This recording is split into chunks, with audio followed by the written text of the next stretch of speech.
буйнаан барах гэж байлгүй те. Тэр бие хэл сэтгэлийн хвшил сэтгэлийн дээр болсон авиаснууд нь арчигдж өгөө болж байгаа. Энэ хэлбэрийг буйнаан барах гэж хэлнэ. Зүгээр энгийнээр бодоод ихтэй дээд сургууль бол диплом биш шүү дээ. Мэдлэг олно гэдэг бол тийм ээ. Дотоод сэтгхийн хідэн одоо орсон мэдлэг оюун ухаан шүү дээ. Оюун ухаан тогтож байгаа тэр одоо дадал хавшил оюун ухаан. Гэтэл бол тэр эрдэм боловсрал одоо тогтчихсон байхад диплом шатаад алга болчихъя. Тийм ээ. Эд хөрөнгө ингээд гэр орон шатаад ч юм уу аюул гар азар хэлдэг алга болчлоо гэхэд тэр эзэмссэн гайхамшигтай инженерийн ч байд юм уу ямар ч байдгийг ховор мэргэжил эзэмссэн тэр үнийг шатаж алгуулна гэж байдаг. Тэгээ тэр яг хөөхтэй зэрэг дахиад намайг хамгийн сайхан ажилдаар ороод цалинж авах дахиад амьдралаа сэргээх боломж нь болж өгнө.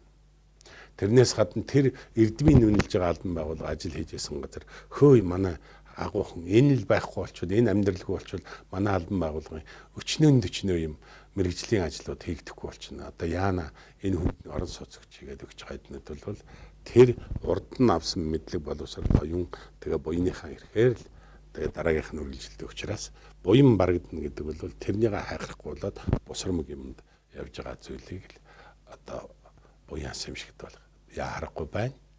Тэр бол бодиттой зүйл тийм учраас тэр бодит зүйл бол буруу учир шалтгаан буруу нөхцлөөр хангаад ирэхтэй зэрэг тэр бол алга болдог юм жам юм. Буйнаа барна гэдгийг бол би буруу юм хийхлээр буйнаа барна гэсэн. Өнөөдөр жишээ нь олон адуутай нэг тийм юу байдаг. Олон адуутай их баяа айлын өргөмөл хүүхэд унгаад хангаж явахад тарга усах явчихсан гэж. Тэр хүн цаанаас үйсэн тэр эндэл төрөхгүй юу? Тарга усах юм. Нaan чин тарга усахгүй зөндөө олон унгаад хангаж байгаа шүү дээ. Энийг л одоо хүний өнөө төрсөн юм тэр буйны хүн биш.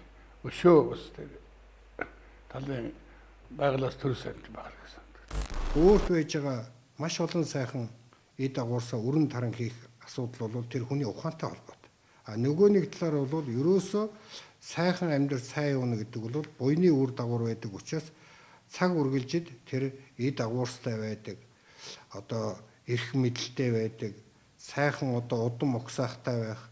Сайхан одоо бүрэн бүтэн бие эрхтэнтэй байх гэдэг ингээд олон зүйл шалтгаалдаг учраас энд бол эд агуурсыг аривжуулахад хармын сэтгэлээ их одоо чандлан сахих хэрэгтэй. Санаа сэтгэл гэж би ойлгохтой шүү дээ. Хорон санаа, буруу бодол ороод ирэхдээ чинь хамгийн юм барагдаж байгаа шүү дээ. Хүн зөв бодолтой байх юм бол тэр чинь улам аривжаал байна, өсөөл байна. Гэхдээ тэр нь уян гэдэг нь заавал нэг одоо юу гэдэг гэрт нь нэг хоёр телевизэр байх, гурван хөрөгч байх асуудал биш шүү дээ. Хүний өөрөө дотоод ертөнцөө тэр чинь ингээд хүн нэг юм зөв ойлгоод ирэхээр материалын ертөнцөөс илүү салаад тэрнээсээ хамаарах тэрүүндээ барьцаалагдах юмд багасаад явчихдаг байхгүй юу.